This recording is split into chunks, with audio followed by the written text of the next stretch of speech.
There are basically two shoulder moves that we see really derail someone's backswing. We can ruin your swing with these two shoulder moves. Let's have Shaun set up, and Shaun hit one and then describe what you did. We'll show everyone both, then we'll show the proper movement. Yeah, so I'll go ahead and hit one first and kind of walk you through it here. So let me see if I can make this motion I'm trying to make here.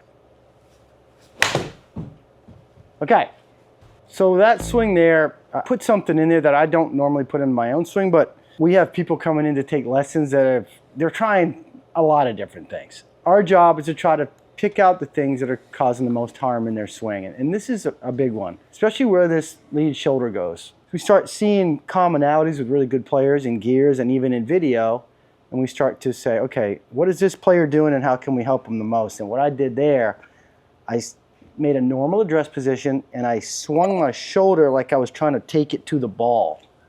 And taking my shoulder to the ball, Mike's going to show you here what it does in relation to this line that he drew on the front of my shoulder.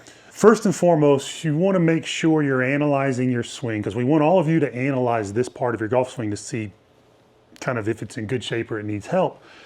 We got the camera set up roughly hands height, right? There's an inch or two variable there right behind the hand, so you get a really consistent, good camera angle to see this.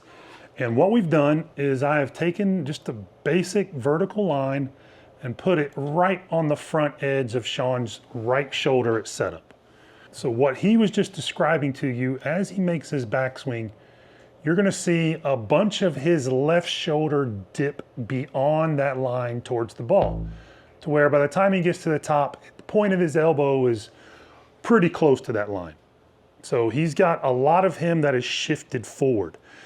Now, we see this a lot in lessons. We call it the Pac-Man, where you're really kind of left crunching in the backswing, or some golfers will do it by moving the hips weird.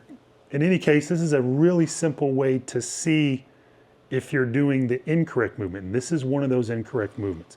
We'll look at it from this point of view. He's got a lot of shoulder poking out on the ball side of that line. We'll see what he does in the downswing. So now he's got some shoulder poking out, just starting to poke out through that line at impact. Keep that in mind as we look at, so that's version number one we see golfers get off the rails on. Let's do version number two, then we'll show the correct version. Yeah, so version number two, I'm gonna do the opposite. I'm gonna make a backswing where I don't really move off the ball a whole lot from the face-on view, but I'm feeling like my shoulder almost pulls away from the ball in this direction. Okay, we see this a lot for golfers. Maybe you're trying to get depth or bigger turns and those kind of things. That feels super disjointed, like really I'm moving myself too far away from the ball. Okay, so we're gonna put the same line on you. So not anything super technical, just a frame of reference. And you should see the opposite. So a big pull away move there.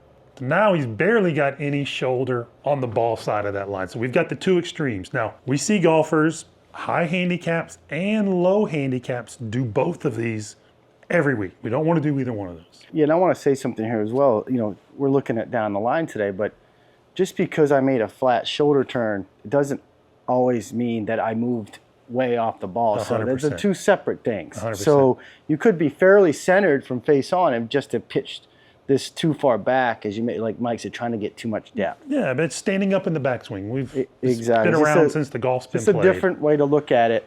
And I really like using that line because you can really get a sense where that trail shoulder is. 100%. At impact, which is super important. What we're going to talk about now as we look at the good version. Okay, so I'm going to make just my normal pass at it. Okay. All right, so we're going to put our reference line down.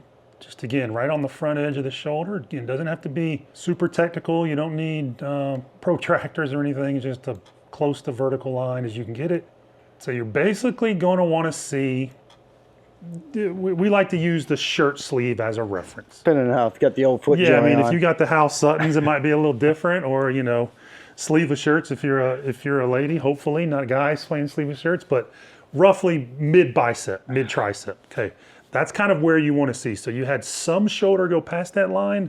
Most everything is behind that line. Exactly. That sets us up for the downswing. And this is the key point about this, is we'll put some players everybody's going to recognize and show where they are For almost every pro we've ever captured, with very few exceptions, especially when the camera angle is good, you are gonna see the trail shoulder behind where it starts at address compared to where it is at impact.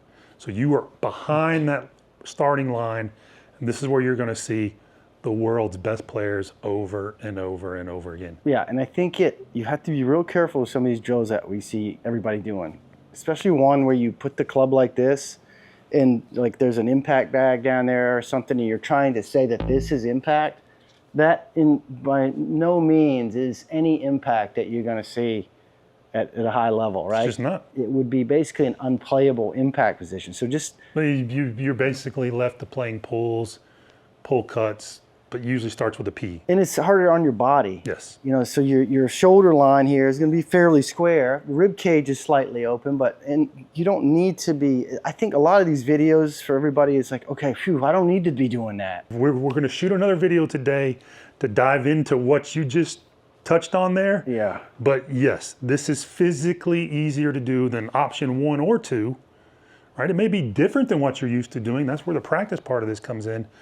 But you're not trying to get this shoulder out pointing at the ball in either the backswing or the left shoulder pointing at the ball in the downswing. Like, these are very easy movements to make. That's why you see so many of the best players in the world doing them. They're physically easier to do. Especially if you want to play for a long time. I mean, you and I are getting up there, and I want to keep playing. And I know everybody else does too. So trying to make these contorted left shoulder down and then trying to point your right shoulder at the ball, I just feel like you're making it a lot harder than it needs to be. So set your camera up in a good spot, hands height, right behind the hands, 8-10 feet away.